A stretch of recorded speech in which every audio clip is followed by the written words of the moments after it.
whatever you wind up doing is exactly what you should be doing. And I have not behaved one single day of my life. Not one day of my life have I behaved, and I am fine. I need your help. I can't tell you what it is. You can never ask me about it later, and we're going to hurt some people. Whose car are we going to take?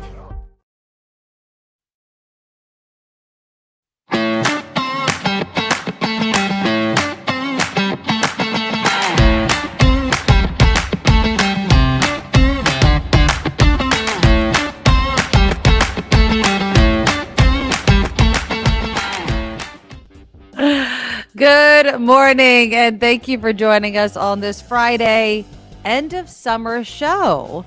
Fall arrives today. I don't know the exact time.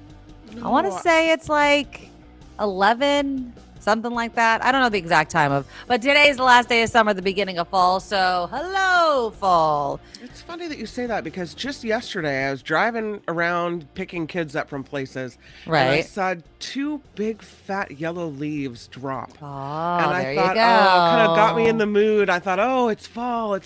Okay. Yeah, and it hasn't been that hot of a summer. So we didn't really get like this scorching scorch. We had some hot days, but not in comparison to past years. But it's time for warm sweaters, falling leaves. I don't mind fall because it's not too cold. I'm a summer girl, though. I definitely am. So Kim McAllister messed up and told her husband to make her a grilled cheese sandwich later on this morning. So you're going to eat it at what time? 10. I think he's going to do it around 10:30. So you're going to do it during Tim Sika, because Tim Sika does movies with us. That's right. Yeah. You just yell at your don't know. husband, start making it. Get out of bed. Start making me food, my friend. Well, I made my grilled cheese sandwich. And I see Lori. And Lori, you have an excellent point. Hold on. Where was it? She says, I don't see how the grilled cheese comparison will work. Let's both sides make both kinds to compare. Guess that's the scientist in me coming out. Yeah, this is not a true experiment. I did not get the fancy cheese kind. I will say that my husband agrees with you, Lori, and is a scientist at heart and has decided that he's going to make both kinds. A fancy one where he's going to do cheddar, and then he's also going to do some kind of like cheese that's gooey, like mozzarella or something that's going to be a pull-apart cheese. And then he is actually going to buy the Nikki cheese, the American singles. The fake cheese, yes. And he's going to make one of those as well. He's also going to make one with butter, bathed in butter, and one bathed in Damn, you guys are eating all kinds of grilled cheese today. Jesus, I should be at your house. He's taking the challenge seriously. Oh, apple and brie. Yes. Ooh, that sounds delicious. So good. Okay, so I made a video that I'll play when Kim does her sandwich just to show you how I made mine because I did it yesterday. The sandwich was freaking perfect yesterday. Today, I tried to make it right before the show. I think I was a little stressed. Came out a little too dark for my liking. Uh-oh. But anyways, here's my sandwich. Oh, yeah. I just cut it. I think I see Jesus. What? Look at that pull. And do you know what you get that pull from? You get that pull from fake American cheese. I'm telling you, it is hands down the best cheese to make a grilled cheese like that. And friggin' delicious. A little darker than I like. Yeah. I made it on sourdough. We don't normally start with the Friday food, but I can't cook it during the show. So I had to make it before. And I agree because a cold grilled cheese is nobody's friend. Oh, God, no. Yeah.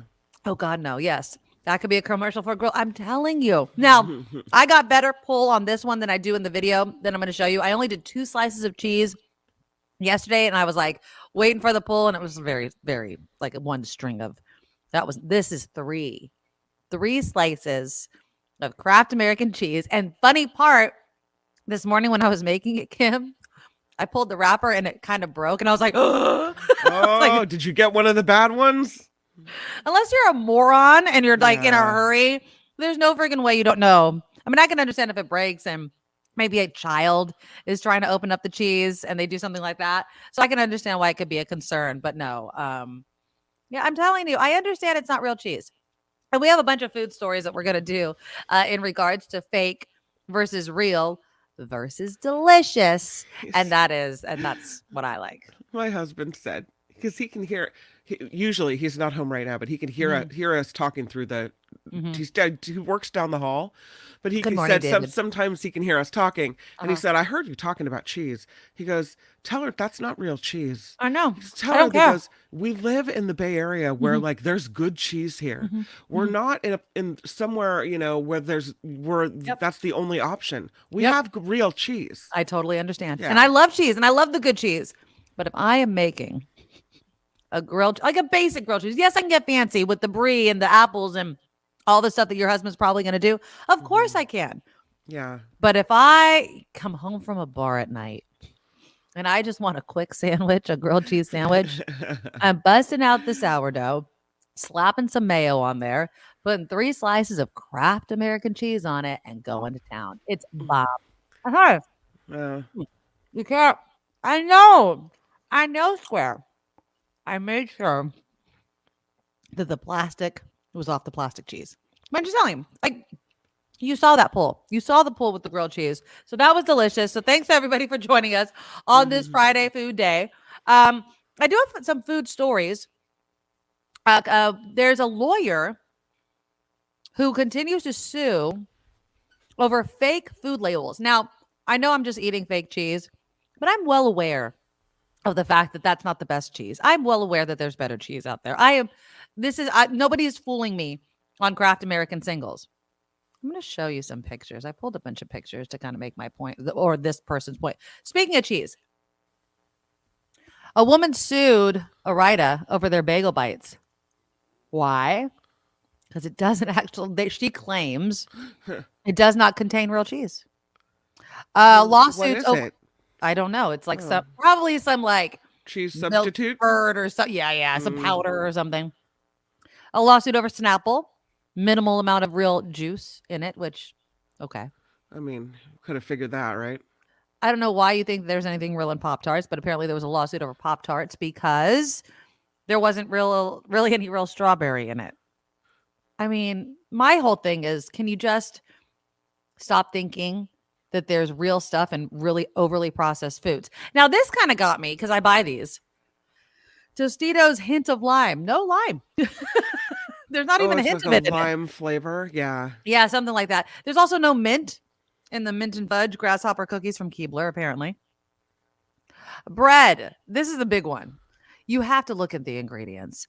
No, like they make it seem like there's a lot of whole grains in the bread. There's not really whole grains in that bread. And then the lawsuit had to do with vanilla. When things are vanilla flavored, there's not actually any real vanilla in it. The bread one surprised me because it has like oats and stuff on it. I feel like that's as much as you're gonna get. I think that's their claim. I don't think it's really in there. Here. Exactly. But basically, the lawyer that does these lawsuits says he's like, it doesn't matter what it says on the label. Like, stop shopping by the label. Shop by the ingredient list. So if you want something with whole grains, it better say whole grain on the ingredient list, and it should be one.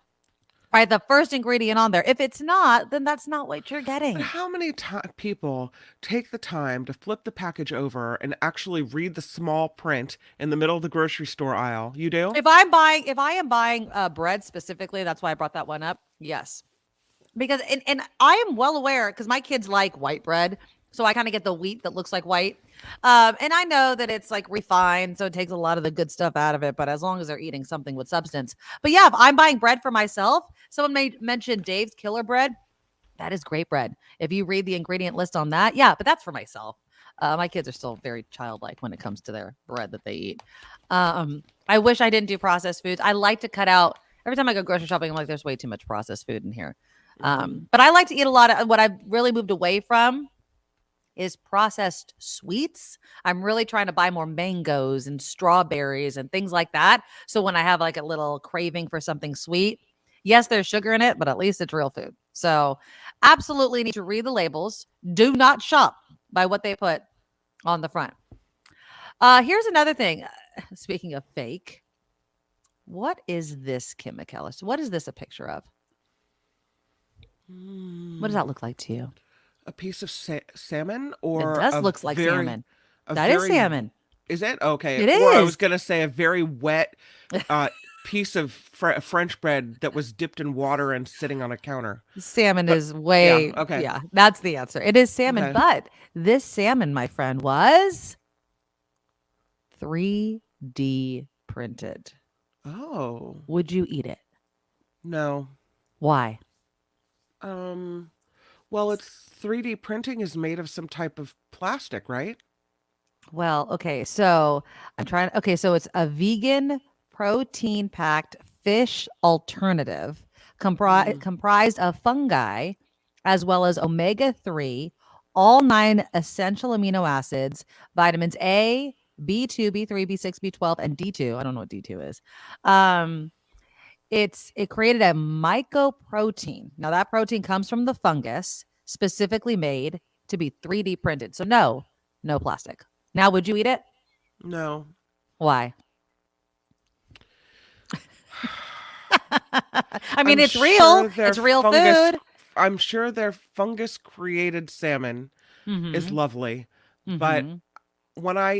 it can't possibly be the consistency of salmon or taste like salmon. And plus, there's something weird about it. I'm not convinced. I don't know. I just want to just give me a piece of salmon. You know? Well, this company, Revo, brands itself as a seafood company that saves fish, stating that more than 18,000 fish have been protected since their production began. The vegan version produces 77% to 86% less CO2 than regular salmon and uses 95% less fresh water. I Oh. mean, I'll say this. It doesn't look appetizing to me. Not at first. But I really think these are the major changes that we have to make as a planet to start impacting things like food, water, human-caused climate change, and things like that. I So, agree with you, but I'll tell you, people don't want it.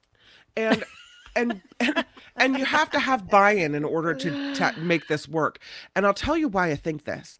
There's a company in San Francisco, and their whole thing was making plant-based bacon. This is in the Chronicle a couple of days ago.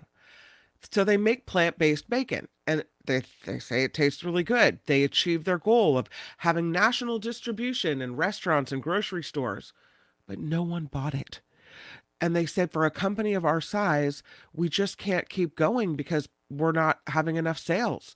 So here we could have had this plant-based bacon as we go into the future, but because nobody wanted it, the company shut down. So no bacon for us. that's interesting. Okay, here's a good question on that note. Do you want to be, if it tastes like bacon and there's no harmful effects, it's made of proteins, whatever, real stuff, not plastic, right? Mm-hmm. Would you want to know? Yeah, I want to know what I'm eating. Don't tell me it's salmon and then Yeah, but do you like okay, again, like we eat so much processed food. I mean, as a society, right? Right, We don't know exactly what's in the processed food or how it's processed, and yet we shove it in our mouth. This is made from like real things. It's just not real bacon. No, it's not real bacon. If it's not from a pig, it's not real bacon. If it's not from a fish in the river, it's not real salmon. It's made of mushrooms. So tell me that it's made of mushrooms and I'll handle it if I Yeah, want and, it. and I would also say like with allergies and things like that, people may want to definitely know. But I think that that's what we need to get. If that bacon company could have gotten buy-ins from major chefs and restaurants, like restaurants that people will continue to go to, right? So it's your favorite restaurant. You love this dish that has bacon on it, and there's nothing that's going to stop you from eating it. But then that restaurant's like, okay, everything's going to be the same, but we're now going to be using this company's bacon. And that's it. Like, there's no other alternative. It's either this bacon or not. I feel like we could, as a society, start moving towards something like that. But it's going to take the buy-in of the people that create the food, not necessarily the buy-in from the consumer, because the consumer is going to go kicking and screaming to something that they don't know.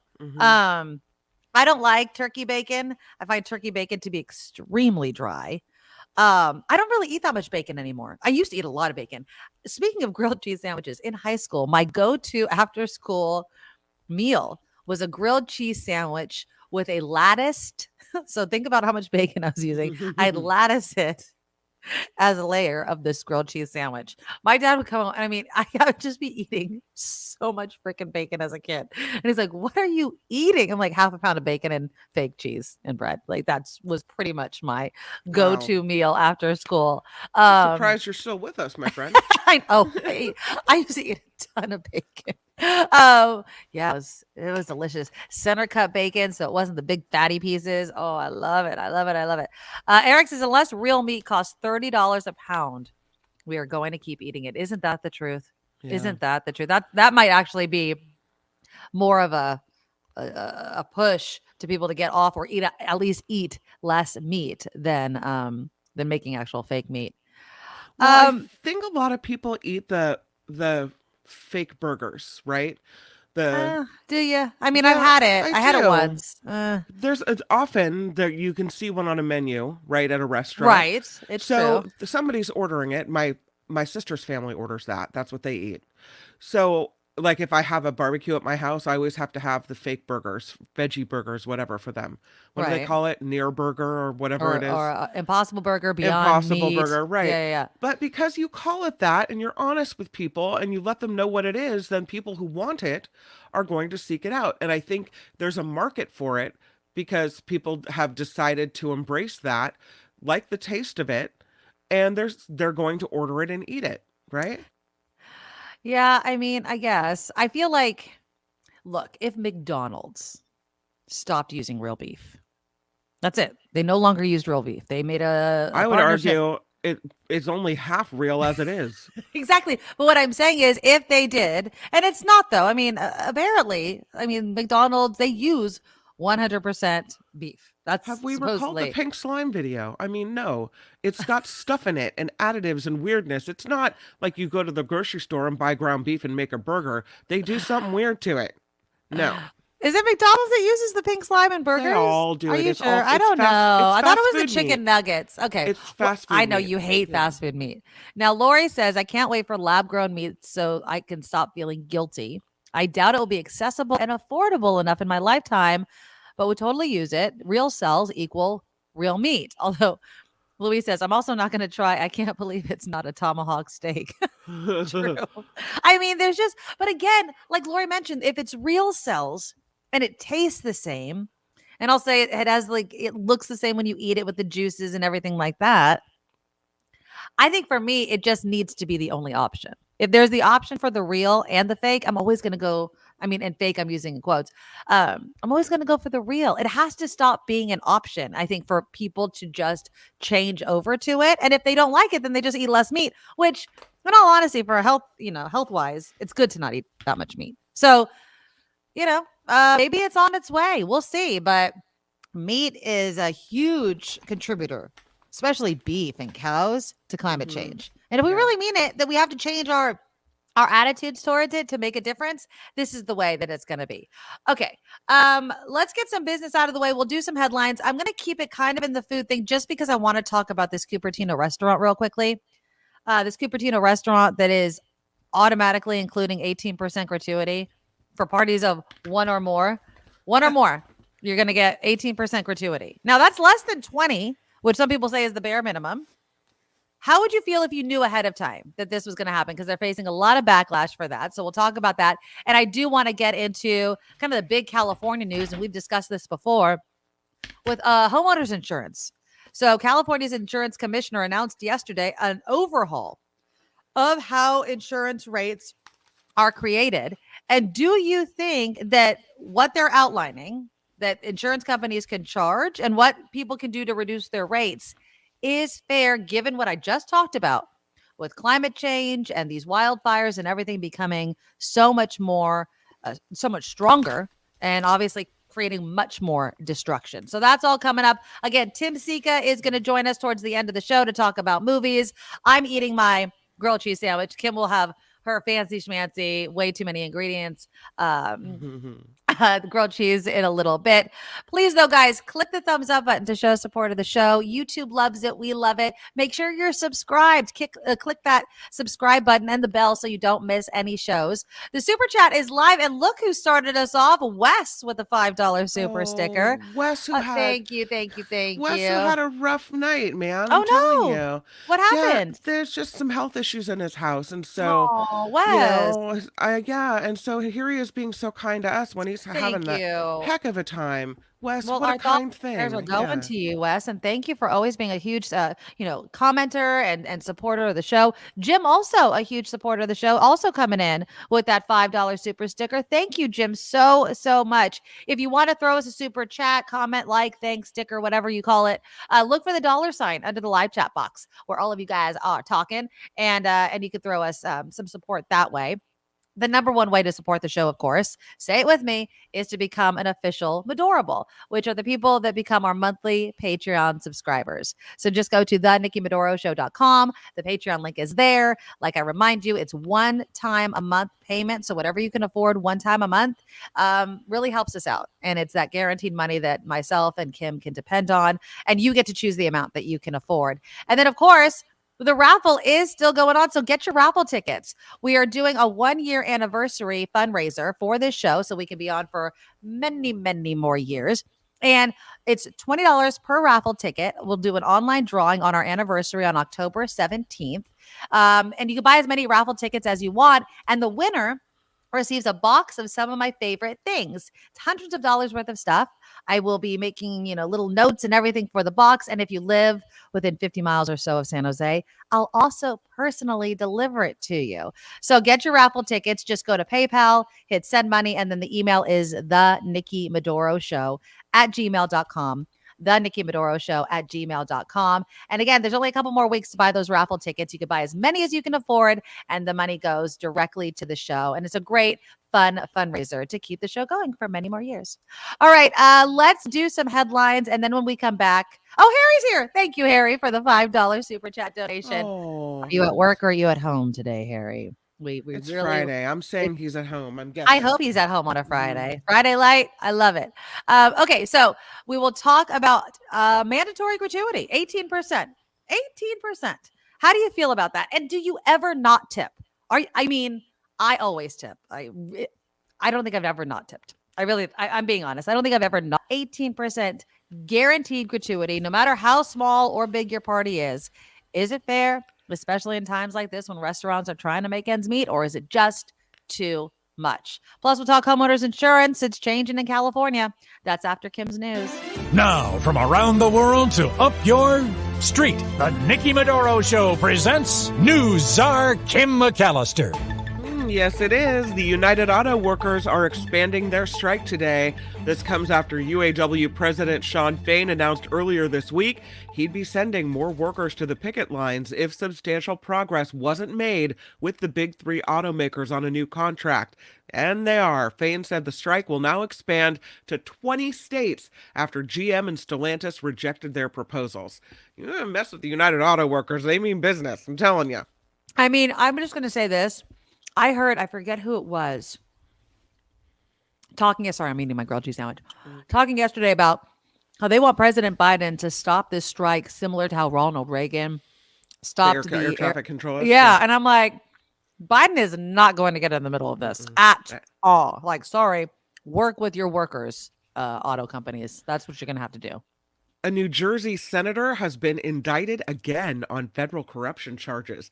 A federal grand jury in New York is indicting Democratic Senator Bob Menendez after hearing testimony that he illegally accepted $400,000 in gold bars from a convicted felon, plus a luxury car and an apartment.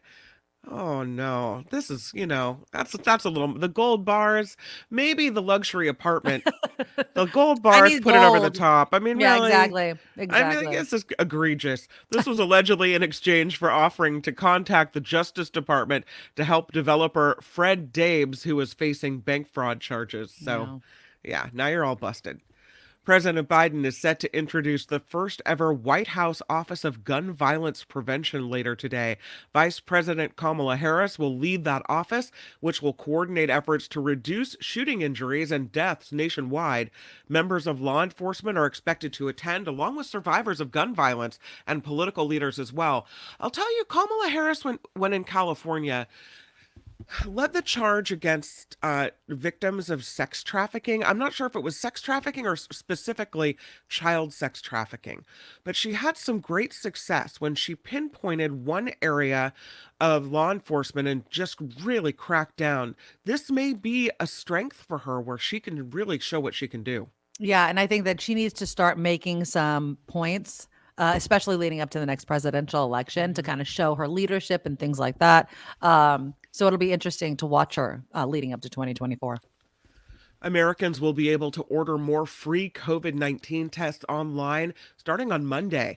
The federal government is relaunching its program to provide free COVID tests now that most insurance companies are not covering the cost with the expiration of the pandemic emergency declaration last spring. Every household can order up to 4 tests online at covidtests.gov. I mean, get those tests. They're expensive. So if they're giving them away for free and we never know how long they're going to be doing that for, get them now. I have a bunch still from the last time. And you did a story, last week or the week before about don't throw those out. I wasn't going to. So yeah, definitely get them. I just COVID tested my daughter the other day because she had a cough. It was negative, but yeah, keep the tests. A vigil will be held for a Southern California mother of 3 who was stabbed to death after confronting a couple about doing drugs near her children's bedroom window.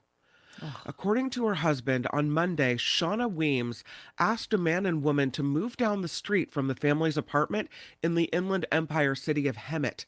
Cody Weems says instead of moving, the woman took out a knife and stabbed his 28-year-old wife. The couple then left the scene in an RV. They have yet to be found. The vigil will be in front of the apartment complex Saturday night at 6. How sad is that? So freaking tragic. And again, it reinforces why people don't step in. Remember we were talking about that woman that was robbed of her purse and like people were hesitating? It's because on one hand, you want to help. On the other hand, things like this happen and it puts the fear of God in you. I mean, I would be deathly afraid if I encountered somebody and was standing up for myself or somebody else, and all of a sudden I lose my life over telling you to like smoke your crack down the road. Like, don't do it right here. Well, it's her kid's bedroom window. Yeah. I think that's the most reasonable thing in the world, but I would say so, right? come I on. would. She's not even saying don't do it. She's just saying, could you step away from my kid's bedroom Yeah. window? I mean, Whatever. exactly. It's ridiculous. Also disturbing.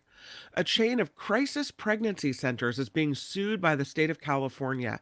Yesterday, California Attorney General Rob Bonta filed this lawsuit, which names Bridges Pregnancy Clinic and Care Center. Bridges is the name of it. It says the chain and the National Anti-Abortion Group are violating California's false advertising law in promoting an unproven procedure called abortion pill reversal. I'm sorry. Once you take it, it's taken. It's in your body. Come on. I swear to God. This involves taking a high dose of the hormone progesterone after a patient has ingested abortion-inducing medication. It is considered unethical by the American College of Obstetricians and Gynecologists. Crisis pregnancy centers are often faith-based centers.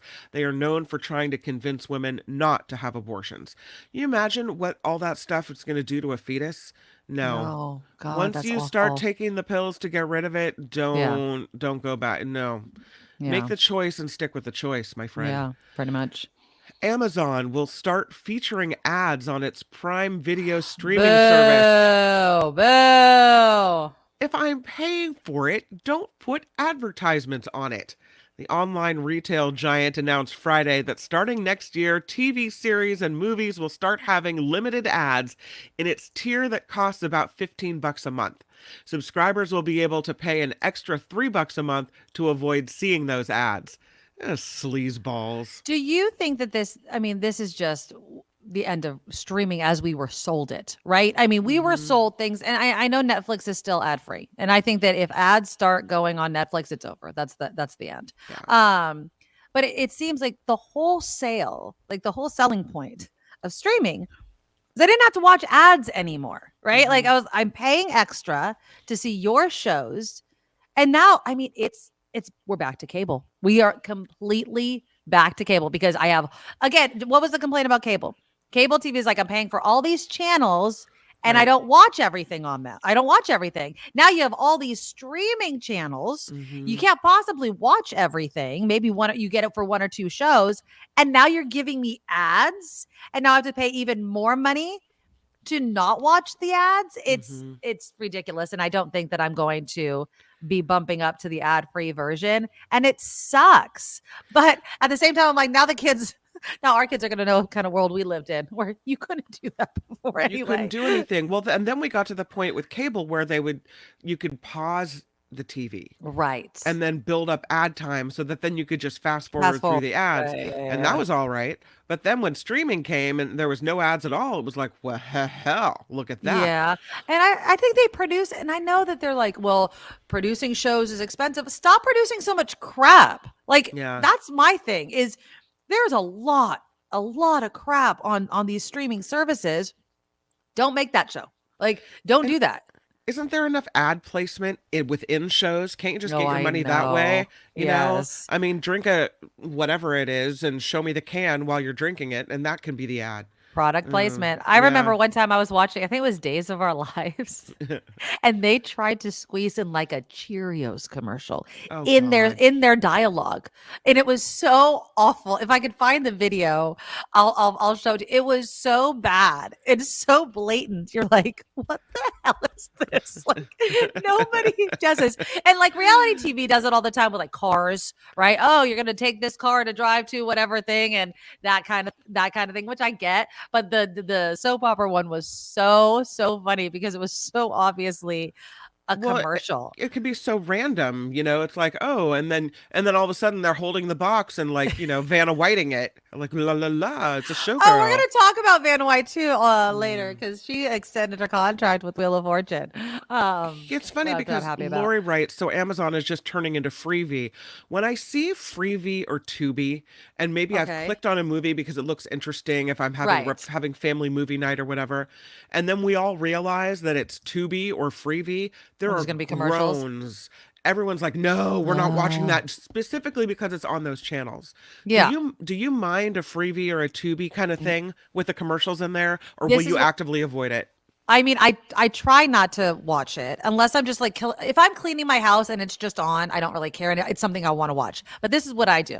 Every time I see something and they start showing me ads, I'm like, I have to belong to some streaming service that is showing the same movie without the ad. So I look first, and I don't know if there's collusion going on within these streaming companies, but it always seems like the one that has the commercials, I can never find for free on like Prime or any of the other streaming services I pay for. So I end up having to watch this stupid friggin' ads, but it sucks, man. It totally sucks. We're constantly being sold stuff. That's the thing. I had a friend who really pointed it out to me, and it's so obvious, and I knew it already. She's like, everywhere you go, you're being sold something. I mean, from this show to this book to me to my Niners. By the way, Calvin, how could you doubt that I'd be wearing my Niner gear right now? To my Niners shirt, selling the team. There's brands across everything, everywhere you go, from the charger that you're using to the back of your phone, you are constantly being sold things. So to act like we're not constantly being surrounded by ads is wrong. Chad, thank you for the $5 super chat donation. He writes, your thoughts on the 49ers white pants? I hate them. Stick with the traditional gold, please. You know, excuse me. I don't mind the white pants. I feel like kind of it's old school, right? And I know the gold is as well, but they have these different uniforms. And I know this is probably a controversial opinion. I also like the black. I love the black and red, even though it's supposed to be, you know, red and gold. I like the black too. You know what I like? I like the W's. I don't care what the hell they're wearing, but you know what? Our theme this year, and a friend of mine pointed it out, is 30. We have won our first 3 games, and we've scored 30 points. So I don't know if that's a thing, but we got another W yesterday, and hell yeah, I'm wearing my Niner gear. It was a great game yesterday. It's interesting. Vilma writes this about cable or Amazon Prime. Has anyone noticed that a lot of good shows on Amazon, you actually have to pay to rent them out? I thought I pay for Amazon, so Right. I don't have to pay for a rental. Yeah, it depends. I don't, they have I- they have the free stuff and then they have the cough up extra cash stuff. I feel like if they produce the show, it's free. But if it's a show that they did not and they're just showing it, I mean, some of them can be free, right, to watch it. And then some of them they'll charge you for, like the seasons or the TV seasons. I find that to be especially true. Or renting a movie, I'll compare prices because I'll comparison shop. If I rent the movies through like pay-per-view, Amazon Prime or something like that, and usually it's the same amount, like I don't know, between $4 and $6 to rent the movie, Mhm. which if you remember how much it used to be to rent movies is comparable. But I thought we were just moving away from certain things and it's like we're moving right back to it. And Lori so, yeah. says, I like freebie shows a lot. Tubi has more commercials for the same shows. Another $36 a year for Prime pisses me off. We are Yeah. back to cable prices, people. I mean, if you add it up, I just added it up because I was doing our budget and I was like, shoot, that's a lot of money. So I have it literally right here. So let's see. Hulu is, well, because I get Hulu plus live TV and I'm supposed to not get ads on certain things. I feel like I get every ad. That's almost $90. Prime is $7. Paramount is $12.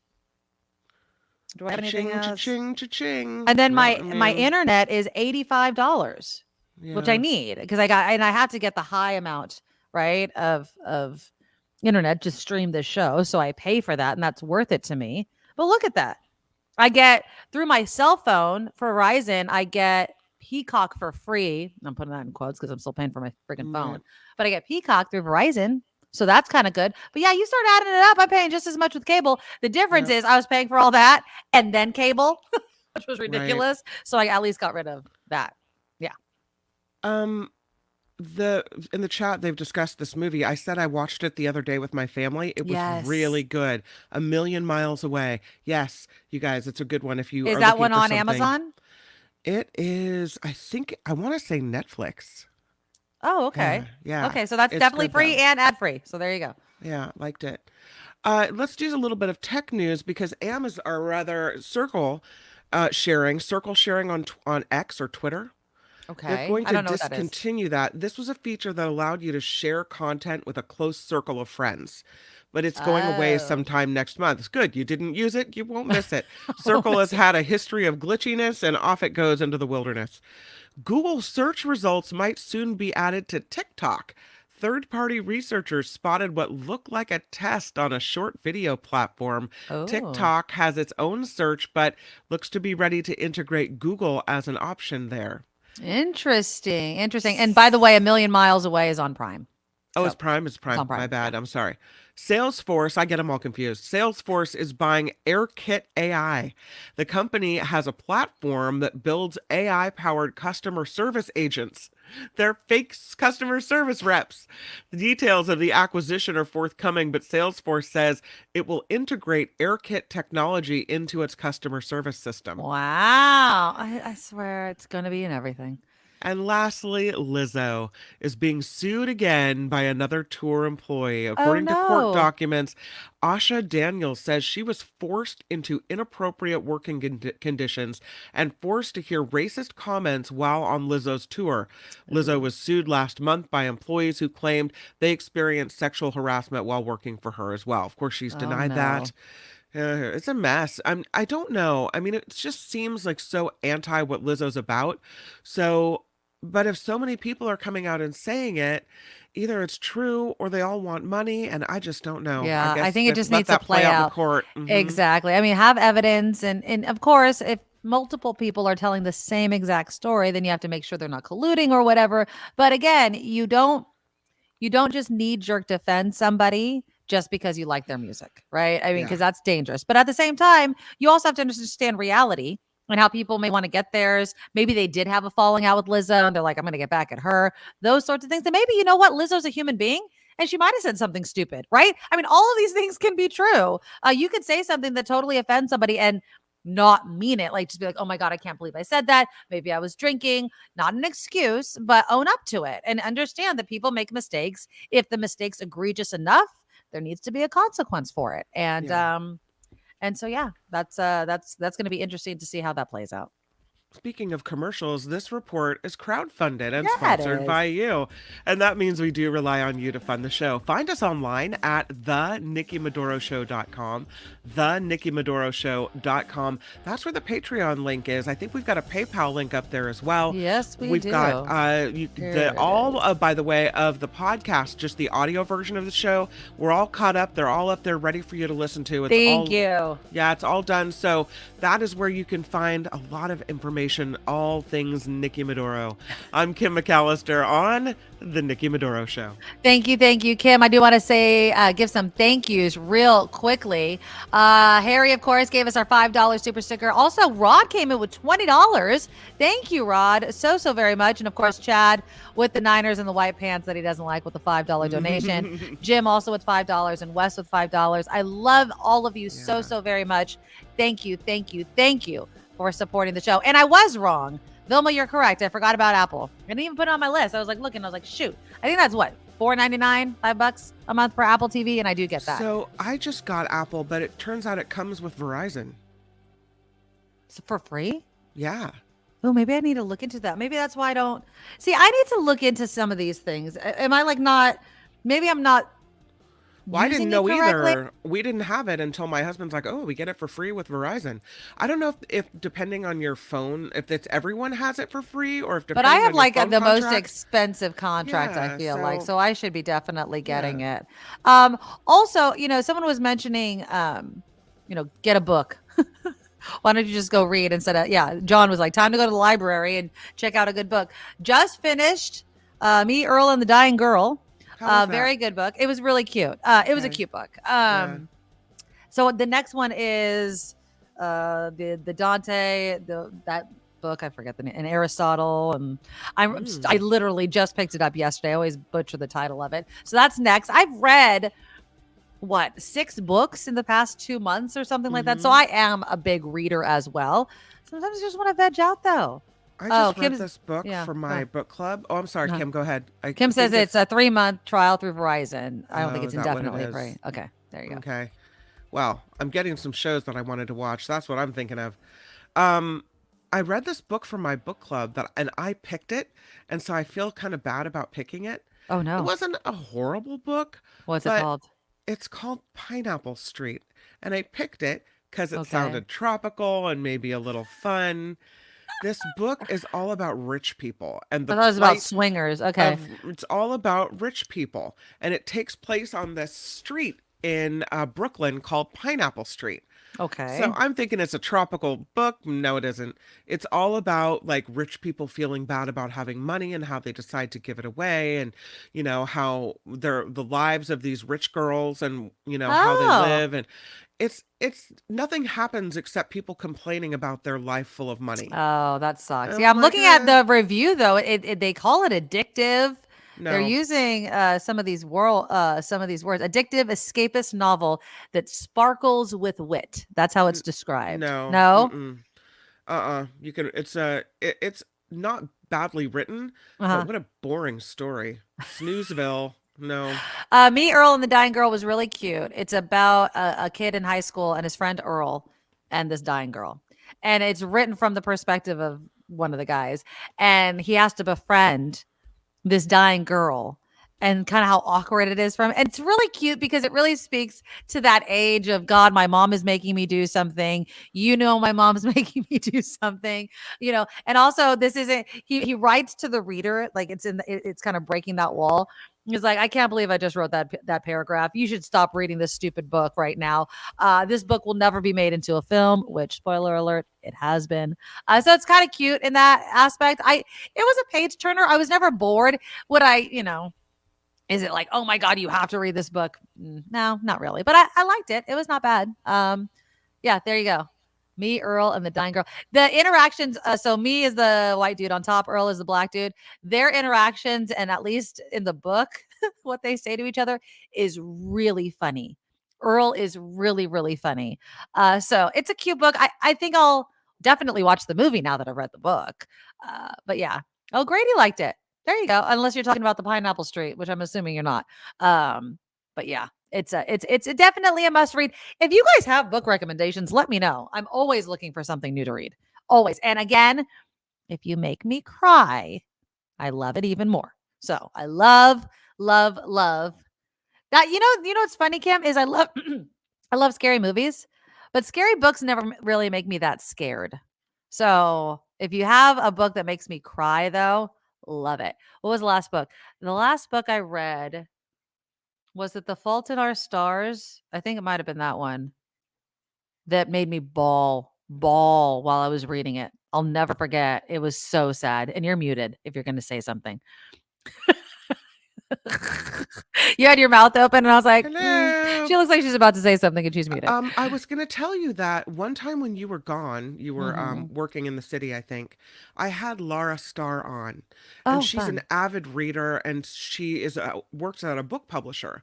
And so I had her come on, and she recommended her top 5 books, and they are The Weight of Ink, Tomorrow and Tomorrow and Tomorrow, Hamnet, which I think she said was really funny, Good Riddance, or maybe that was the funny one, and Rock, Paper, Scissors. Never heard of any of them. Wow, and okay. So those are her top 5. So if we're doing book recommendations, I wanted to remind everyone there you those go. were on our Nikki Medoro book reading list. All the Light We Cannot See. Excellent historical fiction in World War II. Interesting. Okay, that's a recommendation from Daniel.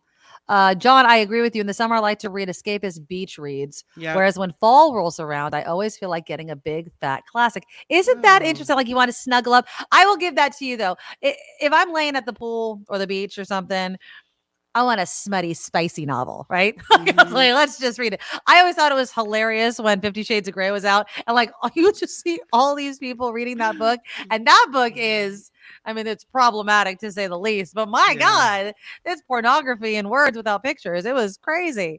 But yeah, there's a lot of great books. And look, email them to me, thenikkimedoroshow@gmail.com, and maybe we'll just do segments of listener recommended books. And maybe if you really want to, come on and you could describe the book to us. We should that have would a be list fun. going on there. I'll put the list up that Lara gave in the chat. I just put it Perfect. there. But we should have like a show list. Yeah, that'd be fun. That'd be a lot of fun.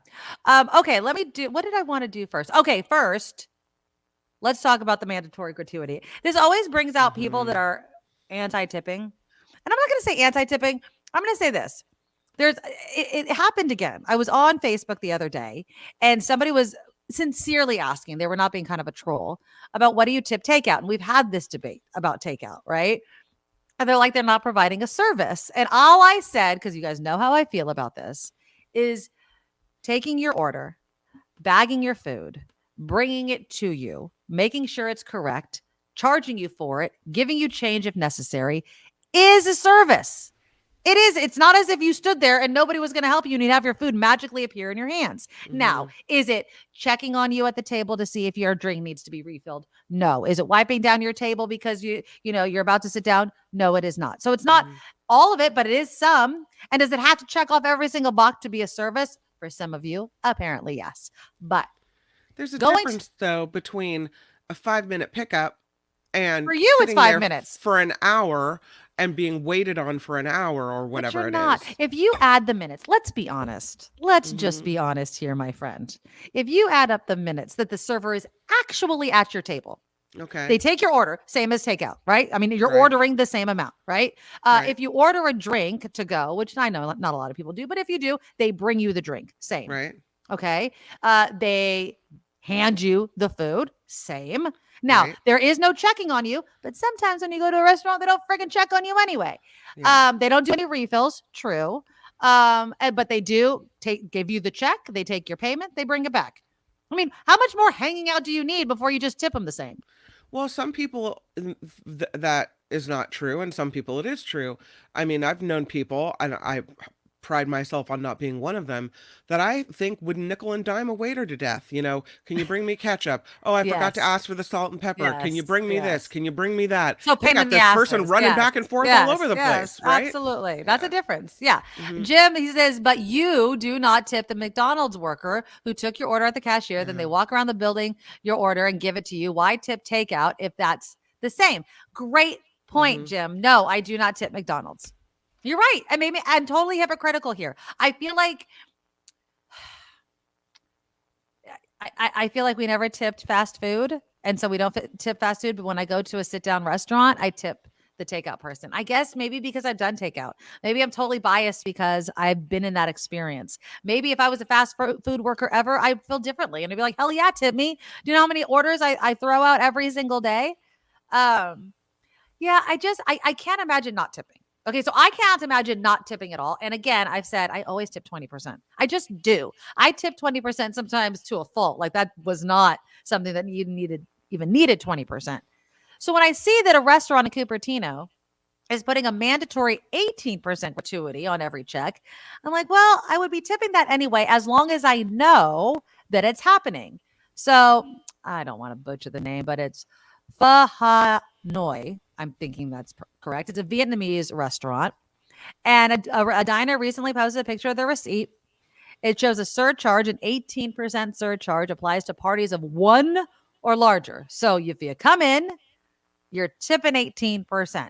Mm-hmm. Now, obviously, people will hop on Yelp and whatever, and they're blasting this restaurant. But they say that they need to, I guess, to keep up with and staying in business. How we just saw there was a San Francisco restaurant that was just in the news after 40 something years. They're shutting down because even though, COVID, people are back eating inside restaurants, they're not making up enough money to do it, to stay in business. No. So I don't know if I'd have a problem with it as long as I know that when I go, that I'm aware of it. I would hate if they like snuck in the 18% gratuity and then I tipped on top of that. That would piss me off. I'm like, wait, what? No, that's not that what I want to do. I guess I don't have as big of a problem with it if someone is notified ahead of time. Then I can make the choice. Do I want to go there or do I not want to go there? Yeah. I guess the argument that, well, then there's no impetus for anyone to have real customer service will be told. If people go there and they are coughing up the 18% gratuity automatically and they're feeling like they're getting, that no one cares and they're getting poor service, then the business will suffer and no one's going to go there anymore. So what you're saying is that you think that if there's a guaranteed tip that people won't provide good service. That's the argument. Like there's no reason then to try, right? Because you're going to get that tip no matter what. Yeah, you're in the service business. Like even if I wasn't tipped. So so let's take that. So if you go to McDonald's and you have a complicated order, okay, this no cheese, this, that, and the other, and they get it right and they smile at you and everything, you're still not tipping them, right? They gave you excellent quote unquote service, but we're still not tipping them. Like what environment do you need to receive good service in which to tip? And I know that this is testy because, in other countries, they don't even tip. Like we have this whole thing with tipping and both we want to tip and then we don't want to tip. Would you rather have higher prices? Right? I mean, there was just a strike, yesterday in San Jose with fast food workers that want to get paid more. I'm telling you, and I know they were saying this is what happens when you raise wages. BS. They're raising the cost of Taco Bell, McDonald's, all of these. And those companies are making billions with a B in profit. Yeah. So stop acting like it's the workers that are taking the toll and eating into the profits of these extremely profitable companies and we can't afford to pay them more. No, it's greed. Plain and simple. They're raising the price of food because they know that you're still going to get it. And they don't care. And then they're going to use this excuse. Oh, it's because we have to pay the workers more. No, it's because you still want to make your millions and billions of dollars in profit. Can I show you a video? Yes, please. Oh, no, let's finish this topic first because my mom just sent me a video that I want to show you. Okay, good. Well, they say it's a surcharge, but basically people are considering it a gratuity. I mean, you can't put an 18% surcharge on something and then tip them on top of it. So there you go. And let me just say,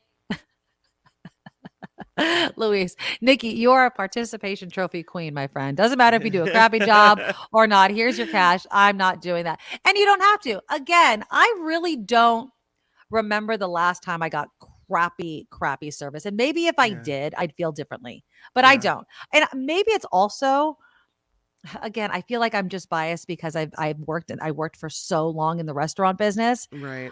That I can look around if I am getting like less than stellar experience and try to figure out why I am, right? Like, oh my God, they're the only ones that have been scheduled for the shift. This restaurant only put this. I'll look around and I'll start blaming the restaurant. I'm like, how did they let this girl be the only one that has this section and they keep putting people in this section? Like, I look for the reasons why.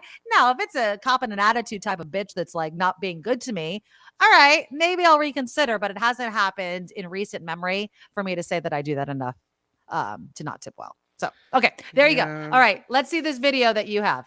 Okay, I get this text from my mom who says, I guess that I live near Greenbelt, and they have brought in sheep to chomp on the grass, and to keep things. Well, they got loose. They were penned in the Greenbelt eating the grass, and they got loose in my neighborhood. All right. Oh, shoot. So I have this neighbor who lives behind me who you can't tell by the grass because they let their grass go a little brown during the drought, but she's an avid gardener. She has roses. Apparently, according to my mom, the sheep got loose. They ran into the court and they started to eat the grass and the roses near my neighbor's house. And now they're on the loose in the neighborhood. It's the whole herd, the whole flock that got loose.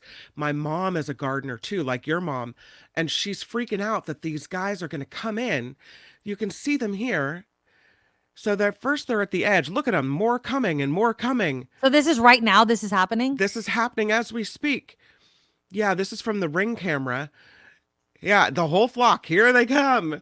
So oh my God. They're munching on her grass, and then they walk up toward the door and they eat the roses. Oh no, my mom would be so upset. My mom would be so upset. Right? And that's not it. Now they're like, okay, we ate the roses. Nothing to see here. What's at the next house? And so they're moving. Have they gone to your house? No, I don't think they're here yet. I have fruit trees in the front. I guess they could munch on those. Those are goats. Yeah. Kim says they're not sheep. They're goats. Oh, but my mom said sheep. I don't know. Goats, maybe. Fine. Whatever. Yeah. But Grady runs the goats in their neighborhood with the HOA.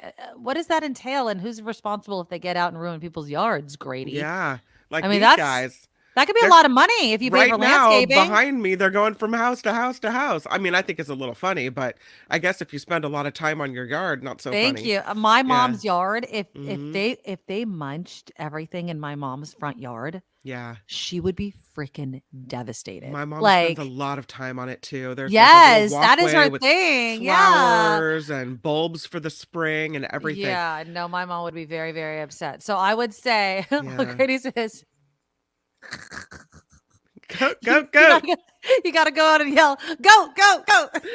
She says, and this woman behind me has a housekeeper, and the housekeeper's name is Esperanza, and the whole neighborhood loves Esperanza because she's just nice and personable and fun. She said they came when Esperanza arrived. She tried to shoo them away.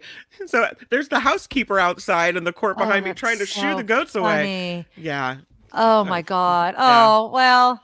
I just wanted to share that with you because I thought the video was a little funny. No, and we don't want to eat the goats. So, John, anyone in the neighborhood know how to barbecue a whole goat? I know people eat goats. They belong to this company that the city brought in to clear away the grass, right? Yeah, it's a very environmentally friendly way of doing it, and they eat everything. Yeah. Goats will eat everything. Well, now they're running for it. They're making their way around the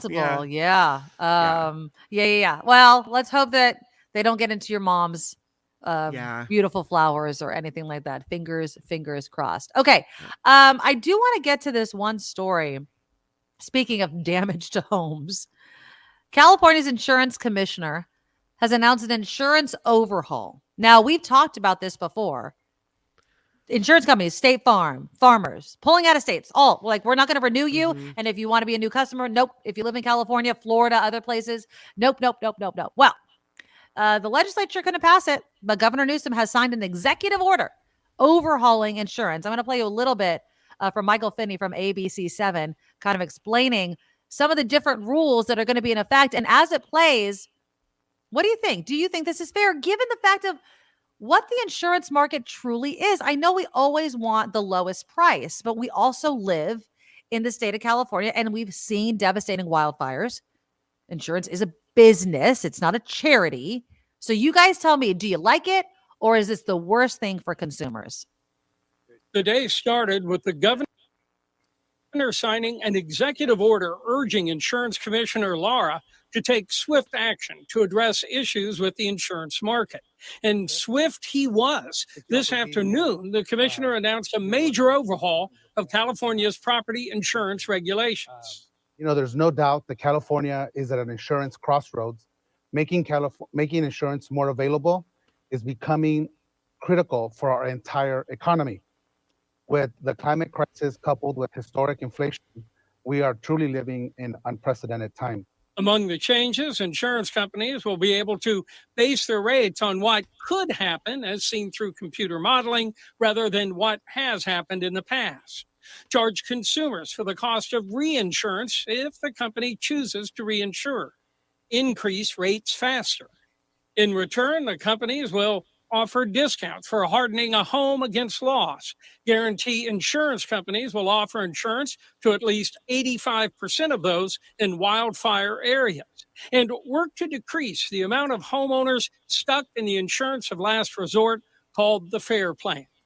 Okay, so what do you guys think of that? So offering discounts for hardening your home, I think, is a good idea. People need to do certain things. And the problem was people that got dropped by their homeowners insurance had done some of these hardening, but it was still in an area that they didn't want to insure. Now, guaranteeing insurance to at least 85% of residents in wildfire areas, that says a lot. You're telling me that 15% of residents in wildfire areas in California, which can be a big number, won't be guaranteed homeowners insurance. Now, what I think the effect of that is going to be is, one, obviously people will have to get that FAIR plan insurance, the insurance of last resorts, or two, which I do sadly I think is a bigger point, they just won't live there anymore.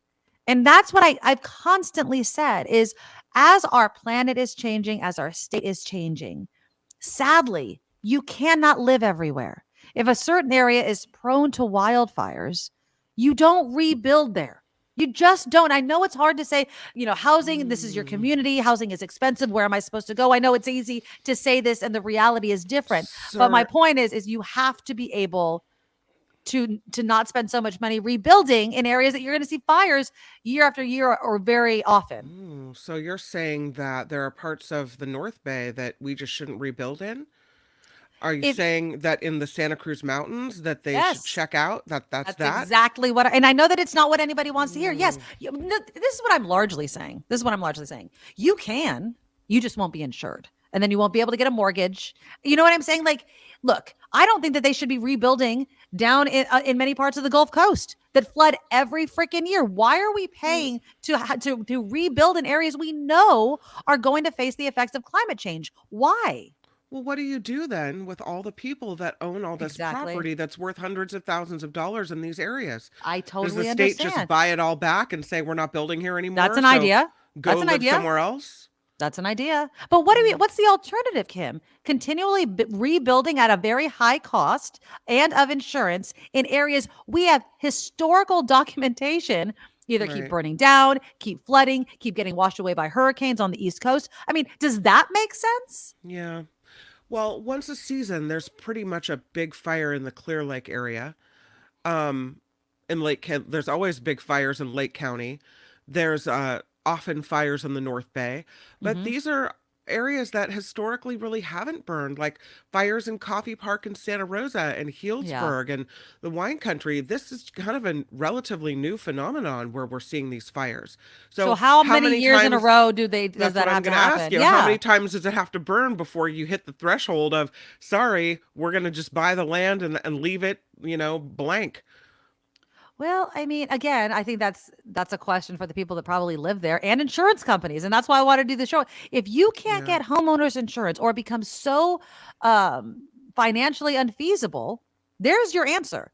They're going to raise your rates through this executive order. They are going to raise your rates based on not the past, but the models for what's to come, right? That's what he was saying. Now, let's see. This is a good question. And Beth, same thing. If insurance companies make the population shift occur, then why do they keep rebuilding on Tornado Alley? They shouldn't. That's my point. If you see destruction year after year in a specific area, it's either going to become way expensive to rebuild, or you have to shift to other areas. The same thing for building on marshland. Marshes were meant to absorb kind of the ebb and flow of the waters. And then we keep building on it. And then we wonder why it's flooding all the friggin' time. And humans are doing this to ourselves because we want to live or have to live in all these different areas. Now, I know I'm being kind of blunt about the whole thing, but what is the alternative?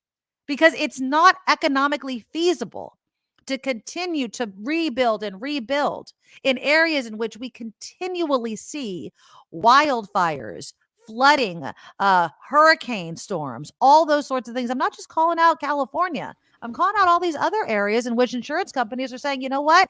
It doesn't make sense for us to even be in this state because you guys are continuing to rebuild in areas we already know we're going to have to pay out again. And that's not smart. That's not smart business at all. Let's see. Okay, Doris has raised my deductible to lower my premium. Okay. And yes, and I know it's a big assumption, Eric. You can afford to buy somewhere else. I get that as well. Like, I understand all of these points. Now, Chris says everywhere burns at least once a lifetime. I'm not saying if there was one wildfire, like an offshoot, right? Like then, oh my God, San Bruno is going to blow up every year. No, of course that's not going to happen, right? I mean, of course there's, the one-offs. But if every year or every other year for several years in a row, then I think that first, insurance is going to become way too expensive. And then two, they're going to be like, look, we'll buy out your house. We'll whatever. And I do think the government needs to step in to make people whole if they're going to do something like that. But we're done building in this area. Now, what's that going to do? It's going to have a devastating effect on housing and prices in these areas. And that's why I think that the government needs to step in. But the alternative of continuing to rebuild in areas like this as our planet and environments are changing, it doesn't make sense to me either. Here's a question. Okay. Because I just find this story. A new report details the impact that devastating wildfires will have on Maui's economy. Now we know that Maui, right, got this warning that they are at severe risk, the island, of wildfires. So are you saying we shouldn't rebuild Lahaina? Well, no, but I mean, it's never burned down the entire city before or the entire town before. No, I'm not saying one devastating thing leads to we're never going to rebuild. What I'm talking about is a consistent historical look. Should they rebuild Coffee Park? Of course they should have rebuilt Coffee Park. Right. But again, I think you also have to build smart. Do you expand Coffee Park? Do you build even more housing there? You know what? What I would say first, as you rebuild some of these people's homes, rebuild the roads in and out of some of these places. Yeah. Have the infrastructure and the emergency systems keep up with the growth, or it's not smart. Right. Now, I don't know if you're being facetious, Jim, but there's a difference. Basically, if you live in a neighborhood where people get into more crashes, i.e. near a highway off-ramp, you do not qualify for auto insurance and you cannot legally drive that car. So move. Not the same thing, Jim. Not the same thing. I understand the desire to keep the course, right? There's a city here. There should always be a city here. There's a neighborhood here. There should always be a neighborhood here. I'm just saying there has to be a limit to how many times we rebuild before we realize the planet or, our environment doesn't want human life here, doesn't want us to invest in infrastructure here. Let's use those dollars to expand housing to safer places.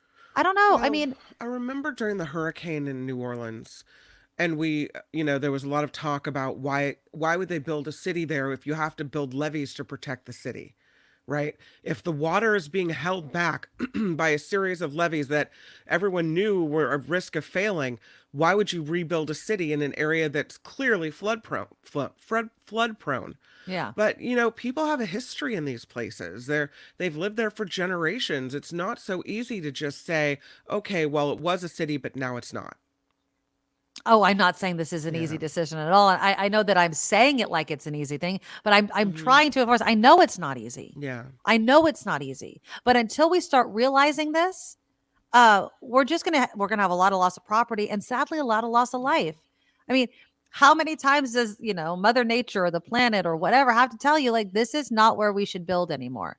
If an entire area continues to burn down, why would you build there? Now, Jim, you should rebuild Lahaina with proper fire suppression systems. I will add this huge caveat. If, for instance, there is a place that historically, several years, decades in a row, is burning down, but they change how they build, the materials they use, the ways in and out. If you can find a way to live with fire or flood or whatever and stay there, fine. But if your answer to these natural disasters or tragedies or what have you is to just let it be destroyed and rebuild the same way, no, that doesn't make any sense. It makes zero sense. Susan says rebuilding in hills and remote areas should not be permitted. Of course, fire issues, but all the wild animals too. Then people wonder why mountain lions are walking in their neighborhoods. True.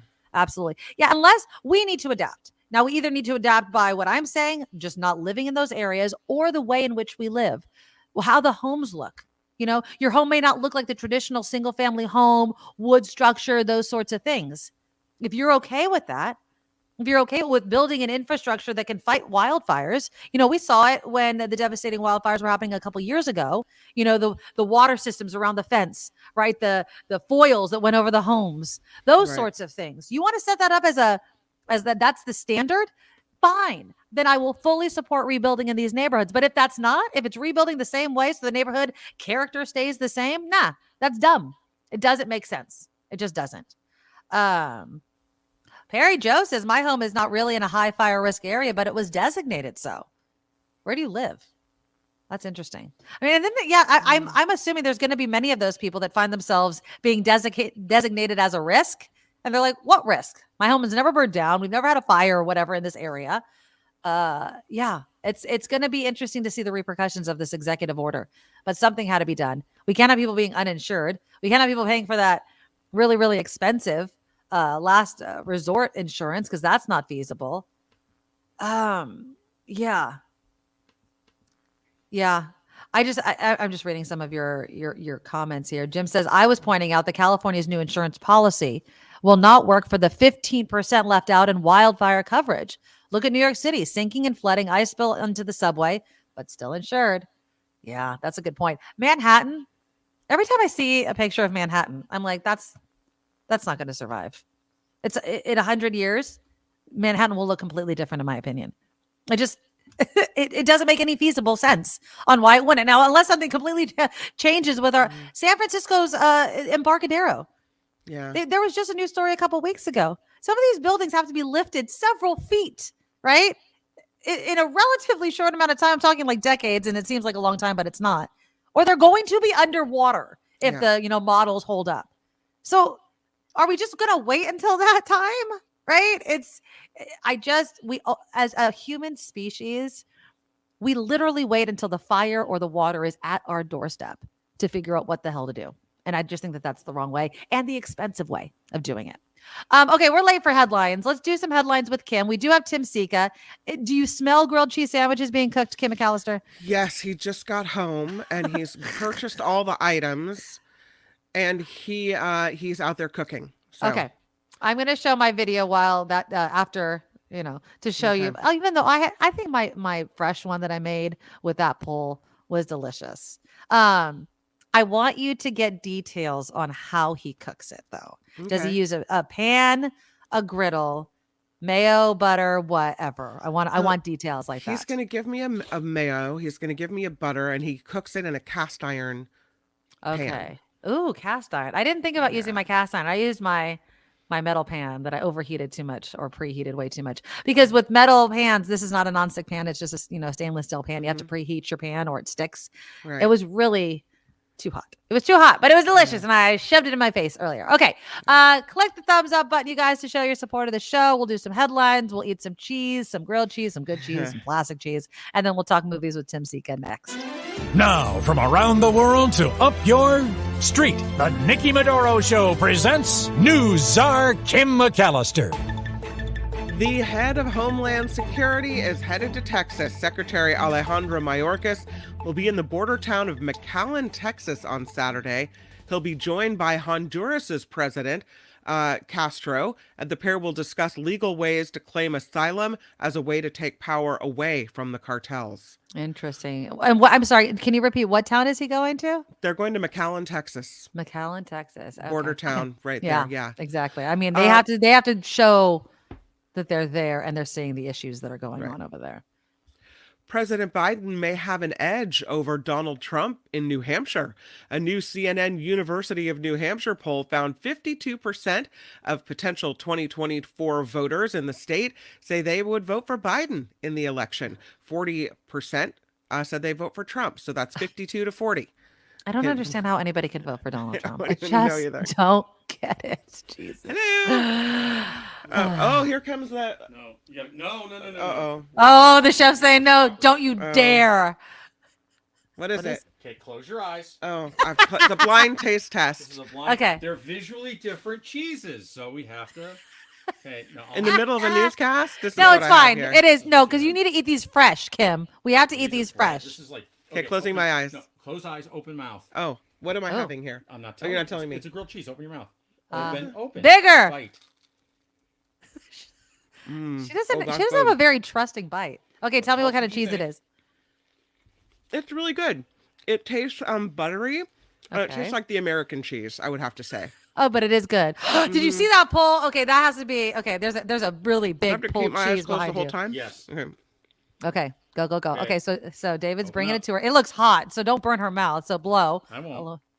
Open. Okay. Blow. Open. I love it. Okay. Okay. No buttery taste. No buttery taste. Mayo, maybe. That must be the mayo one. don't That have a bit- I taste the mild cheddar. That's pretty good.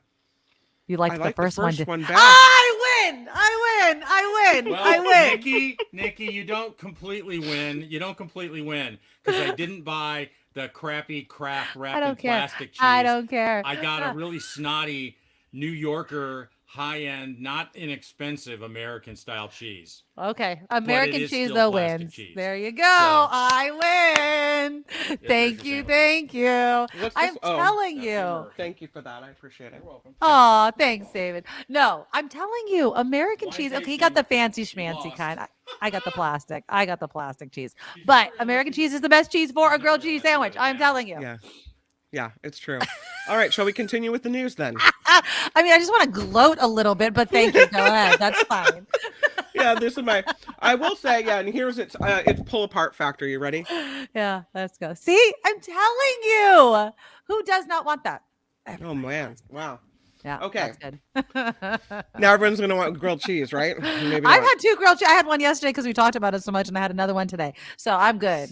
Sorry for the poor timing in the middle of the newscast, you guys. It was perfect. timing, yeah. California cities, fed up with their losing battle against homelessness, are taking their arguments to the U.S. Supreme Court.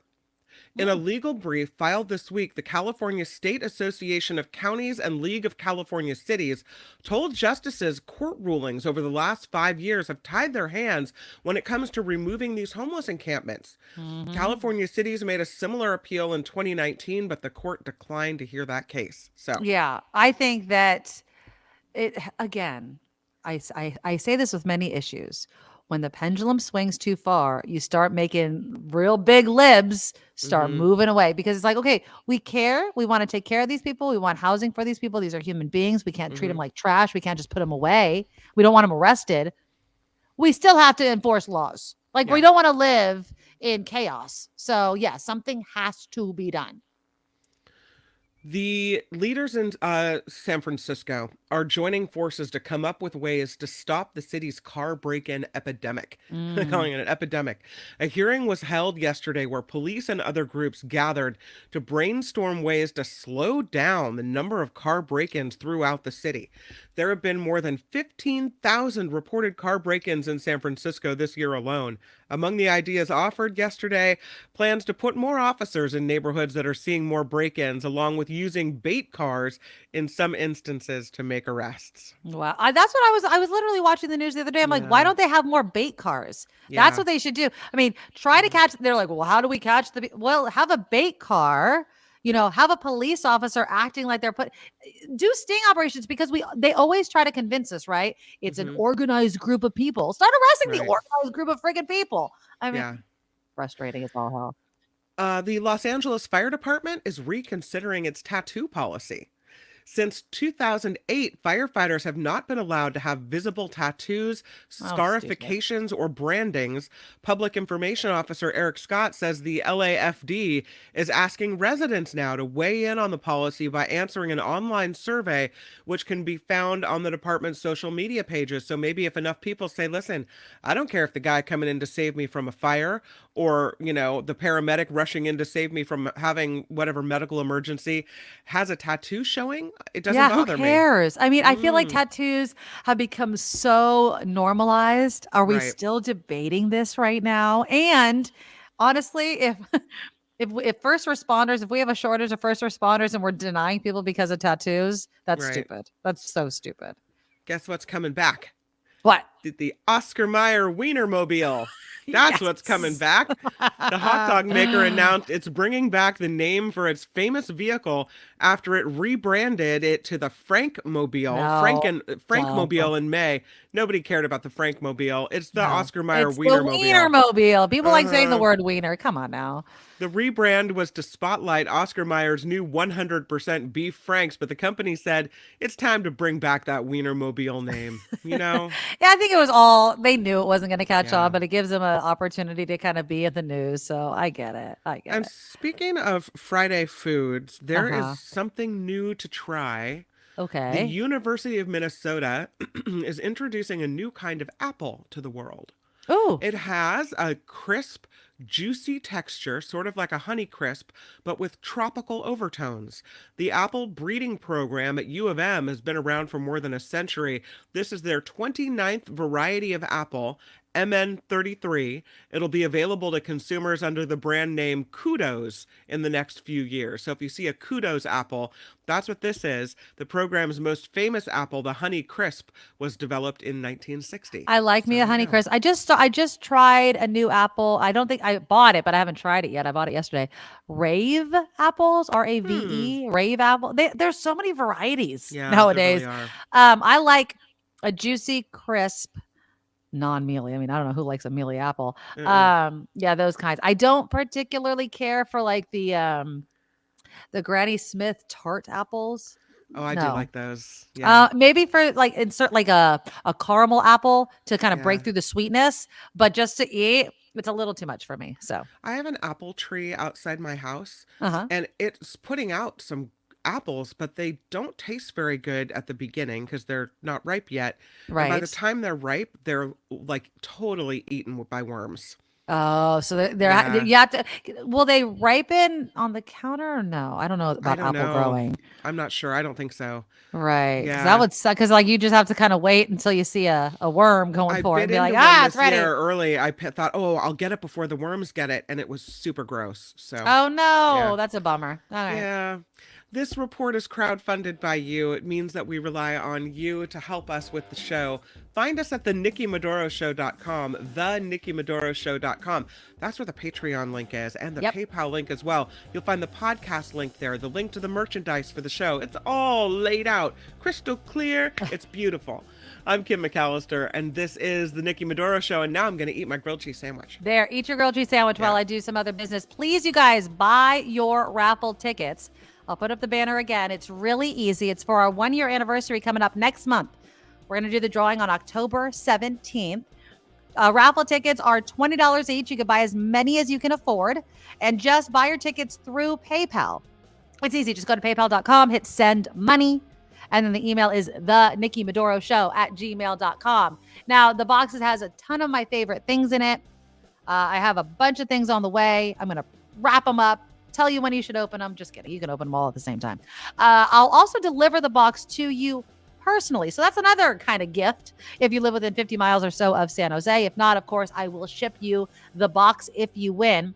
Now, all I ask you guys, in addition to buying as many tickets as you can afford, is send me your email so I can notify you if you win. You will be getting a confirmation email from me I think I'm all caught up unless somebody bought something this morning and I haven't seen it yet. I think I'm all caught up on my confirmations. So I'm trying to do them as they come in. If you have not received one, check your spam and check your PayPal messages, because if you did not include your email address, I messaged you through PayPal that I received it, and that's your confirmation. So again, go to paypal.com, hit send money. Tickets are $20 a piece. Buy as many as you can afford. And the email is the Nikki Medoro Show at gmail.com. All right. There was something I wanted to bring up that was cracking me up. Oh, I did want to say, this is what I was. I want to say thank you to Luis. Thank you so much for the $20 donation to the Super Chat. Chateau, Medoro, and McAllister, always a Michelin 5-star experience. Thank you for not charging us a mandatory gratuity for the pleasure. You're welcome. Thank you to everybody that's donated to our Super Chat. Chad came in with $5. Rod came in with $20. Thank you, guys. Harry, $5, along with $5 from both Jim and Wes as well. You guys are awesome. So thank you guys so very much. Lori coming in with the science behind plastic cheese. American cheese is processed cheese made from a blend of milk fat, solids, other fats, and whey concentrate. Earlier, it was made with a mixture of cheeses, since blended cheese are no longer used. I am telling you, and I think I've proven, if you want a grilled cheese sandwich, use American cheese. You know what's also good with American cheese is Philly cheesesteaks, but that's white American cheese. I don't have white American cheese. I have the yellow plasticky looking stuff. Perry Joe says nearly 2,000 apple varieties in the USA in the 1800s, but many of them are long gone now. And I feel like there's so many new ones as well. Chris says that's why apples were sour. No one ate them. Apples don't breed. True. The only way to keep a flavor that you like is to graft it. I think I listened to a podcast about apple grafting one time. And yeah, I think you're pretty correct on that. Speaking of housing, we were talking about housing insurance. You know what's ending? Let me show you a picture of this. How many of you guys participate in stuff like this? So this is the San Francisco Dream House. This is the one in Santa Rosa. So basically, I think you kind of buy in. It's similar. It's a raffle, right? And what it would do is you get the grand prize of the raffle was this dream home. Well, it's been permanently discontinued after giving away its last prizes in December. It was the flagship fundraising event for San Francisco's Yerba Buena Center for the Arts. Tickets cost $150 for one ticket, and it entered participants into a raffle for a number of prizes. Now, the prizes include everything from a Macy's gift card to a 7-day trip to Paris. But its grand prize was a house in San Francisco, which for $150, if you could win that house, and this one is in Santa Rosa, actually. It's a multi-million-dollar mansion on Horizon Way in Santa Rosa. It's newly constructed. It was built in the aftermath of the Tubbs fire that destroyed the entire neighborhood. So talk about rebuilding. And it's come on and off the market since first being listed in 2022. 4 bedrooms, infinity pool. It was last listed in June for about $3.7 million.